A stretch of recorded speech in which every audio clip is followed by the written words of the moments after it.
বিপর্যয়ের কারণ তো তারা একটা অ্যানালাইসিস করবে নিজেদের মতো, তবে আমাদের অ্যানালাইসিস বা শিক্ষার্থীদের অ্যানালাইসিসে যেটা এসেছে, তারা আসলে ছাত্রলীগের আমলে, আওয়ামী লীগের আমলে যেই কালচারটা ছিল সেই কালচার থেকে তারা আসলে বের হয়ে আসতে পারেন।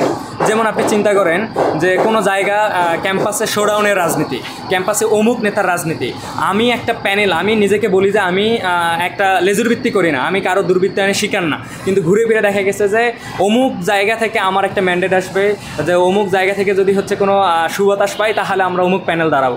তারপর নিজেদের ভিতরে যে অন্তর্ক্রন্দলটা আছে, এটা আমরা কিছুদিন নির্বাচনের পরে সর্বশেষ ডাকসু নির্বাচনের বিপদে জানিয়েছিল, উনি হচ্ছে ইন্টারনালি বলে ফেলছে যে ওনাদের নিজেদের দলের ভিতরেই হচ্ছে সহযোগিতা পাচ্ছে না, ওরা বাইরে থেকে নিয়ে এসে ঢাকা বিশ্ববিদ্যালয়ে প্রচারণা চালাচ্ছে। তো এগুলো শিক্ষার্থীরা আসলে ভালোভাবে নেয় না, এটা নির্বাচন চলাকালীন সময় এবং নির্বাচন চলাকালীন আগে বিগত 1 বছর সময় পেয়েও যারা হচ্ছে শিক্ষার্থী বান্ধব কোনো কাজই করেনি, বরং আগে ছাত্রলীগরা যে কাজগুলো করতো, হল জোর করে দখল করার চেষ্টা, হলে হচ্ছে কমিটি দেওয়ার চেষ্টা করা, যেটা হচ্ছে বিধিতে নেই, সেই কাজগুলো করার চেষ্টা করা, শিক্ষকদের সঙ্গে খুবই অমানবিক একটা আচরণ করা, যেটা আসলে শিক্ষার্থীদের সঙ্গে কোনোভাবে নৈতিক আচরণটা যায়ই না।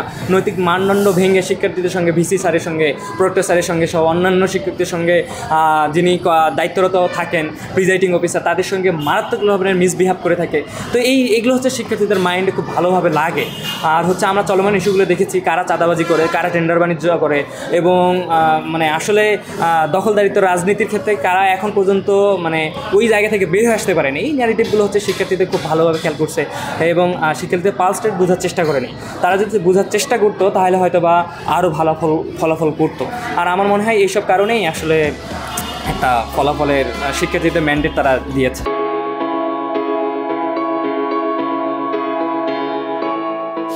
আলহামদুলিল্লাহ, আমরা 9 তারিখে ফলাফলের পরে 10 তারিখে তো সকালে ফলাফল দিল। ফলাফল দেওয়ার পর যখন আমরা ক্যাম্পাসে আসলাম, শিক্ষার্থীদের উৎসবমুখর, মানে শিক্ষার্থীরা আমাদেরকে হাসি মুখে চেয়ে আছে, তারা আমাদেরকে অভিনন্দন জানাচ্ছে, আমরাও তাদেরকে এই অভিনন্দনটাকে খুব সাদরে গ্রহণ করতেছি। আমরাও আশ্বাস দিচ্ছি যে আমরাও ছাত্র সংসদ নির্বাচন হলে তাদের মতো কাজ করার চেষ্টা করবো, আরও ভালো ভালো কাজ করার চেষ্টা করবো, নতুনত্ব কিছু নিয়ে আসার চেষ্টা করব। তবে শিক্ষার্থীরা এটা খুবই ভালোভাবে নিয়েছে। তারা ফিল করেছে যে 71-এর ন্যারেটিভ দিয়ে আপনি আর এখন দাঁড় করাতে পারবেন না, হেজিমনি ন্যারেটিভ দিয়ে আসলে আপনি এই তরুণ জেনজিকে হচ্ছে আপনি দমায় রাখতে পারবেন না। তো এই বিষয়গুলো হচ্ছে আপনি এই যে তরুণ ছাত্র সমাজের যে একটা ন্যারেটিভ, এই ন্যারেটিভটা যারা বুঝতে পারে না তারাই হচ্ছে ঘুরে ফিরে কয়েকটা যায় মানে বিষয়ে কথা বলে। ছাত্ররা উৎসবমুখর পরিবেশে যারা ওই ইউনিভার্সিটি স্টুডেন্টসরা তো ভোট দিয়েছে, যেহেতু আমাদের এই ফ্রেন্ড সার্কেল ওই ইউনিভার্সিটিতেই পড়ে, ওই বন্ধুবান্ধবরা পড়ে, ভাই ব্রাদাররা পড়ে, তো সবগুলো মিলেই হচ্ছে তাদের ভাই ব্রাদারের ম্যান্ডেটেই তো ছাত্র শিবিরে জড়িত হয়েছে, তারাই তো হচ্ছে আমাদেরকে অভিনন্দন জানাচ্ছে। ওভারঅল তাদের মানে চোখে মুখে আনন্দ, আগ্রহের জায়গা থেকে আমরাও অনুপ্রাণিত হয়ে যাই। আসলে আমাদের ইউনিভার্সিটিতেও ছাত্রদের অধিকার বাস্তবায়নের জন্য ছাত্র সংসদ নির্বাচনটা দরকার।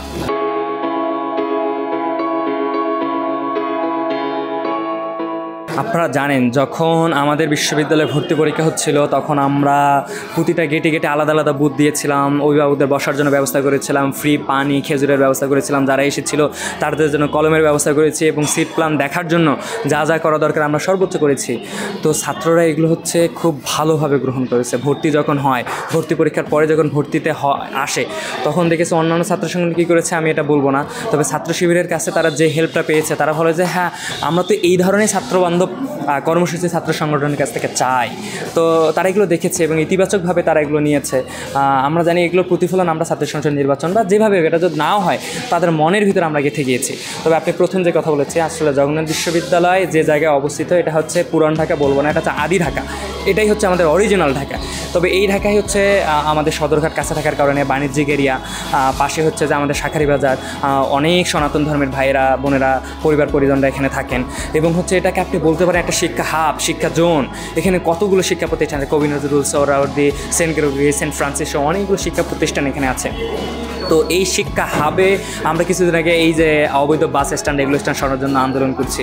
তো এই আন্দোলনগুলো হচ্ছে শিক্ষার্থীরা খুব মানে শিক্ষার্থীরা, অভিভাবকরা, স্থানীয়রা খুব ভালোভাবে নিচ্ছে যে আসলেই তো এটা মানে উচিত। শুধুমাত্র শিক্ষা প্রতিষ্ঠানে না, শিক্ষা প্রতিষ্ঠানের বাইরে গিয়েও যে আমাদের কর্মকাণ্ডগুলো আছে এগুলো খুব ভালোভাবে নিচ্ছে। তো ওভারঅল হচ্ছে আমি বলবো যে এত ঘিঞ্চি পরিবেশে, এত গ্যাঞ্জামপূর্ণ পরিবেশে, লোকালিটি পরিবেশে, সৌহার্দ্যপূর্ণ পরিবেশে আসলে কীভাবে থাকা যায়, সম্প্রীতি নিয়েই থাকা যায়, সাম্প্রদায়িক সম্প্রীতি নিয়ে থাকা যায়, এই নজিরটা ছাত্র শিবির দেখাতে পেরেছে। এই কারণে আমরা বিভিন্ন সময় আমাদের অন্যান্য ধর্মাবলম্বীদের সহযোগিতা আমরা পাচ্ছি, তারা আমাদের পাশে থাকতেছে, তারা আমাদের পরামর্শ দিচ্ছে। তো ওভারঅল আমরা এই সম্প্রীতি নিয়ে সামনে আগাইতে চাই এবং একটা কল্যাণ রাষ্ট্রের জন্য, একটা কল্যাণধর্মী রাষ্ট্রই হোক, একটা বিশ্ববিদ্যালয়, স্বনামধন্য বিশ্ববিদ্যালয় প্রতিষ্ঠানেই হোক, আমরা এটার জন্য কাজ করছি। আমরা শিক্ষার্থীদের স্বতঃস্ফূর্ত অংশগ্রহণ আশা করি এবং তারা করবে। ধন্যবাদ।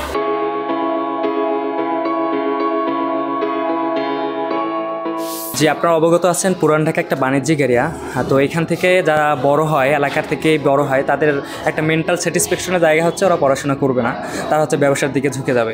কিন্তু এখন তাদের অভিভাবকরা এটা ফিল করতেছে ছাত্র শিবির এমন একটা ইনস্টিটিউশন যেখানে আসলে তাদের সন্তানরা পড়াশোনার দিকে ভালো ফলাফল নিয়ে আসবে, তাদের সম্মান উজ্জ্বল করবে। তার থেকে মরালি একটা পরিবার, একজন পিতামাতা হিসাবে মানে চক্ষু শীতলকারী সন্তান যেরকম পাওয়া দরকার, তারা হচ্ছে এই এক্সপেকটেশনের জায়গা থেকে তারা আমাদের ছাত্র শিবিরে তাদের সন্তানকে যোগদান করার জন্য আহ্বান করতেছে, তারা নিজে থেকে আমাদেরকে ডাকতেছে। আবাসিক এরিয়াগুলোতে আমরা যেভাবে কাজ করি, অভিভাবকরা সাদরে গ্রহণ করতেছে, তারা নিজ আগ্রহে আমাদের সঙ্গে যোগাযোগ করতেছে।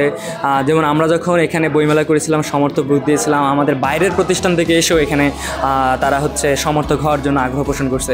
এবং আমাদের এখানে যারা ইভিনিংয়ে পড়াশোনা করে তারাও বলছে যে ছাত্র শিবির এত ভালো ভালো কাজ করতেছে, এখানে আমি অংশগ্রহণ করতে চাই, আমি যোগদান করতে চাই। তারা অংশগ্রহণ করতেছে। তো তাদের অংশগ্রহণের প্রেক্ষাপটেই হচ্ছে যে আমরা উৎসাহ পাই, আমরা আমাদের পরবর্তী নেক্সট সেশন, নেক্সট কার্যক্রম কীরকম হবে সেগুলো করতেছি।